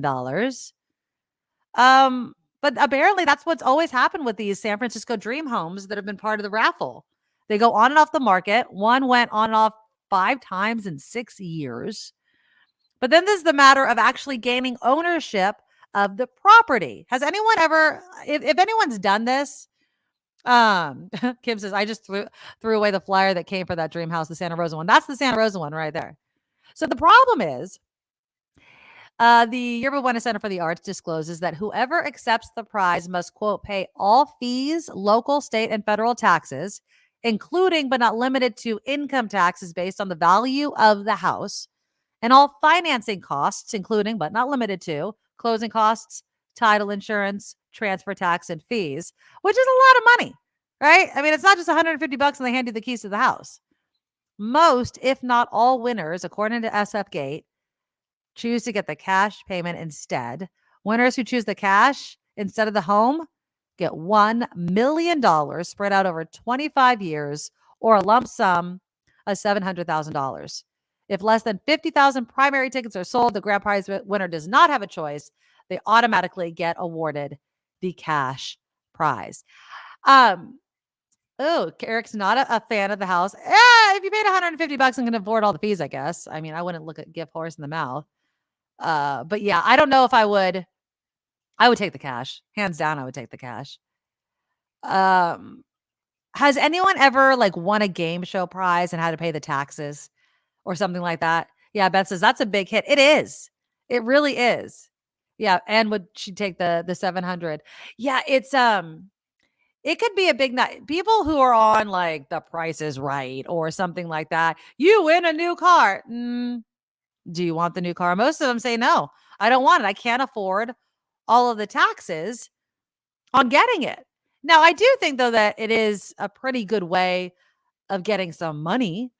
And apparently, though, this raffle has been investigated at least once by the Office of the Attorney General. Apparently, people are like, does anyone actually win this sort of thing? Also, their tax returns show paid an independent contractor more than $1 million in 2015, 16, and 17 to administer the raffle. In 2017, it spent $970,000 for 2 additional contractors to do raffle mailing and printing services. So, Kim, that raffle flyer that you threw away, someone was getting paid a pretty penny. Oh, did you get it too? Did you think the house was pretty? It's all right. It's a new home. There's no nothing special about it. It looks like a regular. It's big though, and it's in a really pretty spot overlooking vineyards. Although it is in a fire zone, fire-prone area. You have to pay the homeowners insurance on that. But I don't think that's fair to say, okay, this house is on and off the market for $3 million. If you win and you decide to take the cash prize, we'll only give you $700,000. Yeah, right? if you take the lump sum, yeah. I mean, come on, that's that's telling me, okay, so if it was between $750,000 or the house, I mean, it tells you, God, how much money do you think they'd have to pay in taxes and fees just to get that house? I mean, $3.7 million. That's going to be a huge hit. I mean, if you're talking about something like that, but I don't know. Then you own a house, and as long as it doesn't burn down again, it'll appreciate. I don't know if it'll appreciate that much, but you never know. Jim says one of my friends did win The Price is Right and got 4 things and a new VW car. Oh. They had to sell the other 4 things to pay all of the tax, and then still had to pay $500 for the car. But $500 for a brand new car. I mean, and the other 4 things are free basically because you just won them. So, that's not too bad. I want to be on a game show so bad. Every time I talk about things like this. Have you signed up? Well, no, I was watching a new game show. Well, there's certain shows I want to be on, and then there's shows like, should I just go down to LA and try to be on any game show I can be on? Right? Yeah, why not? I was this close. I've said before to Deal or No Deal. I mean, I was very, very close to being on Deal or No Deal. I want to be on Family Feud. If I had to choose a show to be on, Family Feud. There was also would be really funny on that. That would be really, really funny. I just saw the show People, Place, or Things. I feel like I'd be pretty good at that one. Yeah, I don't know if I'd be good at that one actually. I mean, because some of them are really off the wall type of things. I don't know if it's $250,000, but I think it's $250,000 pyramid. I think I'd be pretty good at that one. Weakest Link, I might be good at. I don't know. Do you think that you would be? Oh, and 25 words or less. My mom and I play that all the time. I think hands down, I'd be really good at that game. What's the old pyramid one where you have to say that's $250,000 period. Yeah, I think I might be good at that one. Yeah. I think that might be good. That's a good one. But other than that, I don't know. Survey says, is that a game show? Yeah, maybe. Match game. That's funny. Ooh, that'd be funny. If all of us did the Family Feud, we should tell Mark Thompson to get us all on it. I'm sure he has some sort of connection. Yeah, that'd be really fun. I could never do Fear Factor. I could never do Fear Factor. Not in my ever life, no. No, I won't. I can't even watch them on TV eat some of the stuff that they're doing. Do they still have that show on? I know it's on reruns. I don't know if they've done new ones. Vanna White, though, has signed a new contract. Just quickly speaking of game shows, she signed a new contract. I don't think they've revealed how much more money she's getting, but it's going to be interesting to watch. It's not a very long contract, but it's going to be interesting to watch her banter with Ryan Seacrest and see how he does. So, Survey says that's Family Feud. I get it. It went over my head. Name that tune. That show is still on. There's also the other one, like Beat Shazam or something like that, where you have to name the song. I would suck at that. I'm terrible with song names. Totally bad. Jeopardy, I only if it's college Jeopardy or kids Jeopardy, would I have a shot. And Naked and Afraid, that is a big fact. No, never in a million years. Maybe if I was in better shape. No, it sucks either way. The Amazing Race. Oh, yeah. See, people, I think I would be entertaining on The Amazing Race because I bet I would win the longest bout of complaining on national television because I think I would just freaking complain the whole entire time. Like if it was me and my husband doing The Amazing Race, it would be him dragging my ass and telling me to hurry up. And me being like, I don't know why I signed up for this. You'd be the couple fighting your way through the show? We wouldn't fight because my husband doesn't really fight with me. He just stops. He's just like, you're done. He's like, just stop complaining. You're done. You're done. You're done. You're done. And I just would not be able to stop. So, but that's really, really fun. Jess says, I used to watch Mark as a kid in the 90s when he was in LA and the Guinness World Record show. Oh. I didn't know that. Okay. I don't know if the dating game is around. Leslie, forgot her name. Oh my God. Naked and Afraid, the comedy one with Peter Dinklage with Leslie. I don't know what her name is. Oh my God. So I don't know that game. All right. Well, speaking of TV, things to watch, maybe you could be in a movie someday. Our friend, Tim Sika. Hi, Nikki. And the applause. Hey, That's what you have to do. You know what? Name that tune. I always wanted to go on that show because really 90% of the time I could tell what the song was going to be just by the clue. And I always wanted to go on that show to go, I can name that tune in one note. And I'd be able to do it. Yeah. People that can do that always amaze. And that was the best one. Like I could do it in 5. I could do it in 1. And then they get it. And I'm like, how in that? I know there's a clue, but still I would suck. No. Yeah. It's just useless trivia that you gather over your lifetime. I'm terrible. I'm terrible with song names, who sings the song, lyrics. I make up my own. I'm one of those people. Yeah. All right, Tim. So let's talk about things that are on television or on our big screen. And let's start with No One Will Save You. That's a scary one, right? Oh, yeah. Boy, I have a feeling I'm just going to be like really verbose and endlessly talkative about this movie. Yeah, it's interesting. This is another interesting movie. Well, all the movies on deck this week are interesting, but that doesn't necessarily mean that they're good. But the plot, this is like a supernatural science fiction horror movie. The plot of it sounds ridiculous, and frankly, it is ridiculous, but the treatment of the plot is almost reverentially executed in this movie, which just from that title, No One Will Save You, and the ominous music that accompanies the title when it appears on screen, we know we're going to be taken on this dark and crazy ride, let's just say. But anyway, okay, it's about this young woman played by Caitlin Dever, actress I've never seen before, but she's very good here, who we quickly learn she lives alone in this big house, and for various reasons, which I won't go into here, she's a kind of a pariah in her community. Nobody really wants anything to do with her. Oh, okay. And we find out, though, pretty quickly, and one day, while alone in her home, an alien invades her house. That's the premise. Okay. And Nikki, none of this movie, its character motivations, what the movie is trying, because I think there is something there.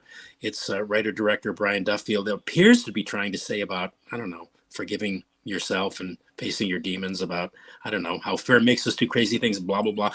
But none of this movie makes any kind of sense whatsoever. And that was my big beef with it. None of it makes any sense. We never know what the aliens' motivations are. If indeed what we're seeing on screen is this woman's dream, is any of it real? Is it actually happening? Is this woman insane? Nothing is ever really explained. And I love ambiguity, but this here is something else entirely. Like maybe a script that is just a little this side of dumb. Now, but it's interesting because I'm actually going to recommend this movie. I know I sound like I'm contradicting myself, but because the movie evokes Close Encounters of the Third Kind, Invaders from Mars, War of the Worlds. More than anything, it reminded me of do you two know Twilight Zone, the Rod Serling series? Yeah. Yeah. Well, this movie, more than anything, reminded me of this Twilight Zone episode called The Invaders that starred Agnes Moorehead, about this woman living alone in a farmhouse whose home is invaded by aliens. It's one of the more famous episodes of that show. And like that half-hour episode, there is virtually no dialogue in this 93-minute movie. There's lots of screaming, lots of weird clicking, guttural alien sounds, but I think only one or two actual lines of dialogue are spoken. So it's entirely visual. The story propels forward solely by its sound design and its mood and the behavior of its characters. And that kind of impressed me. But Wow. it's ultimately maddening and frustrating because you never know why anything is happening. The movie's just a series of episodes that appear to just be arbitrary in order for the movie to just continue. And bottom line is that I had a billion questions which were left unanswered. Now, I sound like I'm trashing it, but I'm actually recommending it because in its own weird way, it's sort of an art film in the best sense of that word. It's well made. It entertains as the way like a horror movie should. It kind of keeps your interest. The lead actress really gives the audience a run for its money, and she deserves at minimum some kind of award for physical endurance. And her masterful ability to just react for 90 minutes without saying anything. And while I don't know. Well, I don't think it ultimately works either narratively or even meaningfully because it is so frustrating. But because it's so frustrating, I kind of have to admit that it probably demands some kind of analysis but you know, you can only do that with others who've already seen the movie. So what am I saying in summation? I think that No One Will Save You, while ambitious to the hilt, really is ambitious. The special effects, everything. It wound up just being, for me, an interesting failure, but recommendable if for just its sheer ambition and design. But this is on Hulu too, so you don't even have to go to the theater. Yeah, and it really made me want to throw things at the screen. I mean, I really wanted to just scream out loud, "Why are you doing this?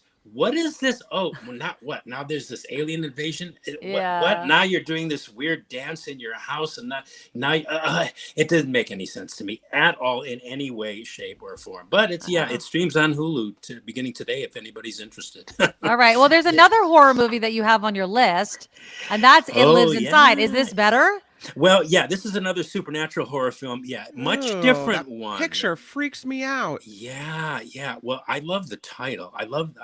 You know, what is it, and why is it living inside? Inside. Yes, and inside where or inside whom? One of those horror movies where just the title is like, "Ooh, hey, I'm down." Actually, this is more of a supernatural thriller than a horror movie, although there are horror elements in it. But what is interesting about this one, as opposed to that other dumb one, No One Will Save You, is that the story apparently.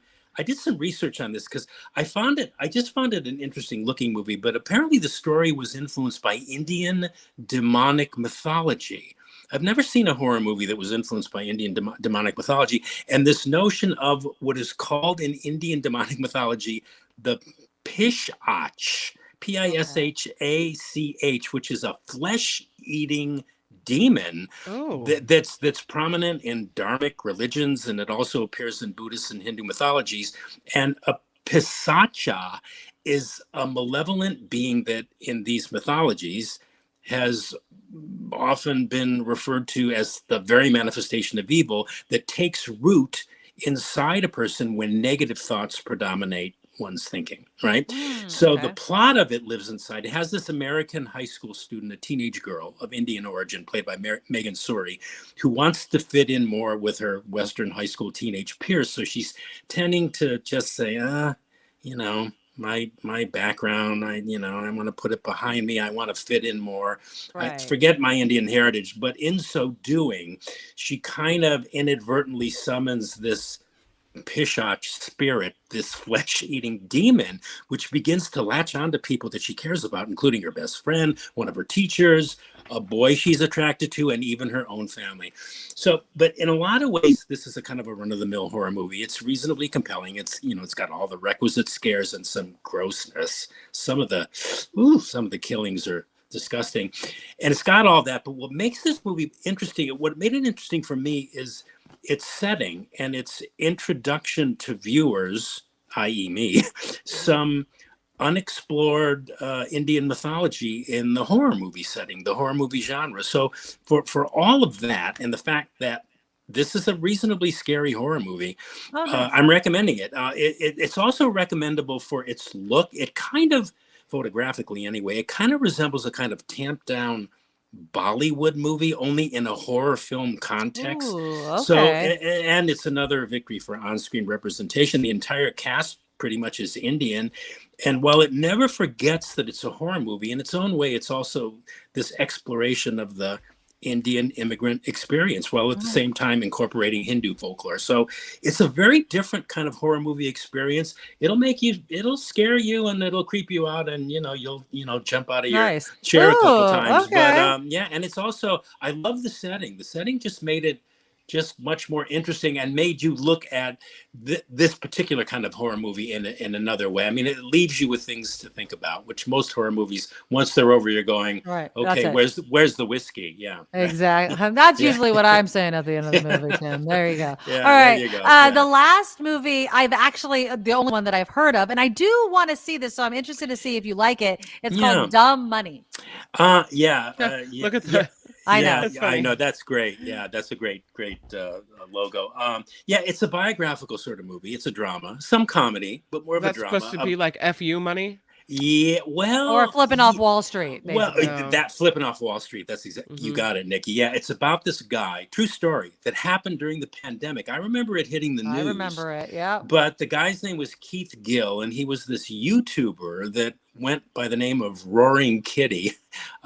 He was a financial analyst and an investor, and he posted a lot on Reddit too.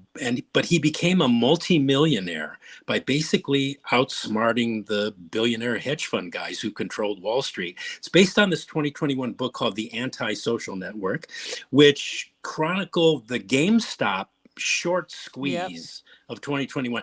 Short squeeze it's an abstraction that I'm not even going to begin to explain, because I still cannot figure out or understand how Wall Street works. I don't get it. Anyway. The way that I understood shorting is that you don't think the stock's going to go up. You think it's going to go down. You get paid for that. You get paid for the loss. And the further it falls, then the more you get paid. See, you should. You got to watch The Big Short, Tim, to understand how shorting goes. I did see it, but that movie played with my head. See, I need to take you with me. You can simplify all this stuff for me. There you go. Anyway, this movie's Dumb Money. It's directed by Craig Gillespie, whose best movie was I, Tonya. Did you guys ever see that? I loved I, Tonya. Wasn't that great? I love that movie. Yeah, and he's incorporated a lot of that style he infused in that movie into Dumb Money. The cast is great. Paul Dano is in this. He plays Keith Gill. Pete Davidson is in this. He plays his brother, Vincent D'Onofrio, America Ferrera, Sebastian Stan, Seth Rogen too.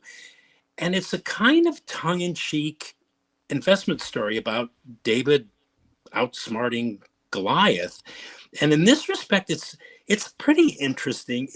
Though I'm thinking the book would be a better use of one's time, because I kind of walked out of my screening wondering if there was even much of a movie here to begin with, because despite the talent and the somewhat satisfying gotcha moments when the little guy is sticking it to the man, I didn't find it engaging at all. Oh, interesting. Okay. And it was curiously uninvolving, despite the fact that it was never boring.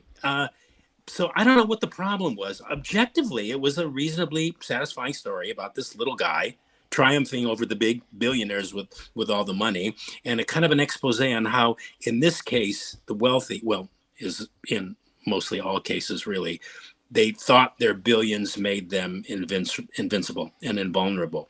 So objectively, it's an okay movie. I mean, and you said, you were kind of interested in seeing it. I think you should follow through on that and go see it. But like I say, I found it curiously uninvolving. And despite the talent on display, it's like forgettable.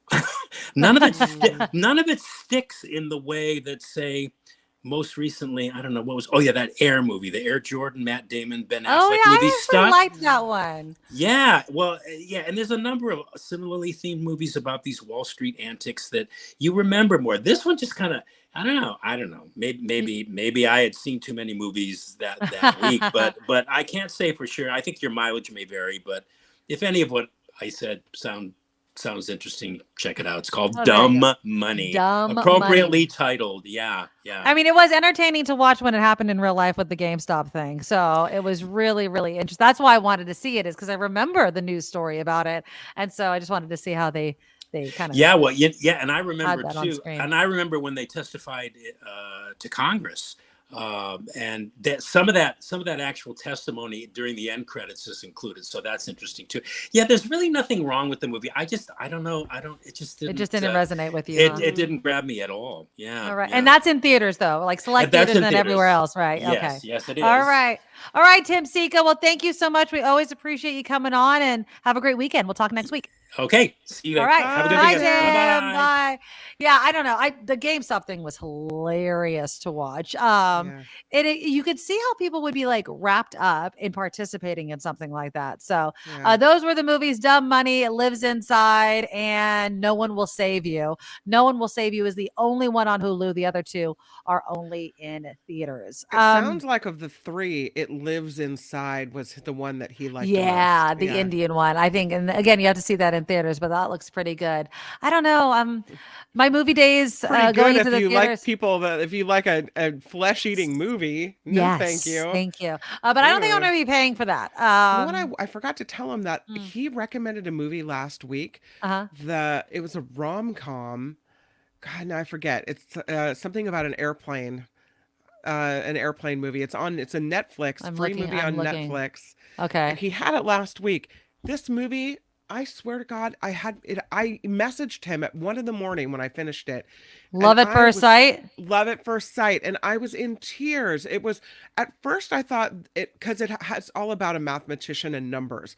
Like, I think I started it and I didn't finish it. Was it good? Oh my God. By the time you get to the end of it, it's amazing.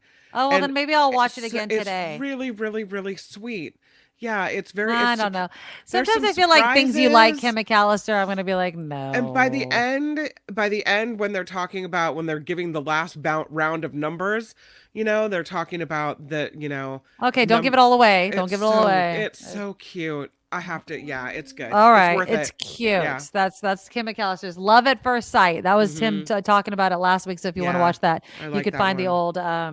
The old reviews on our YouTube channel. Okay, so that's our show. Everyone have a fabulous weekend. Today is the first day of fall. I want to say some thank yous to everyone that's donated.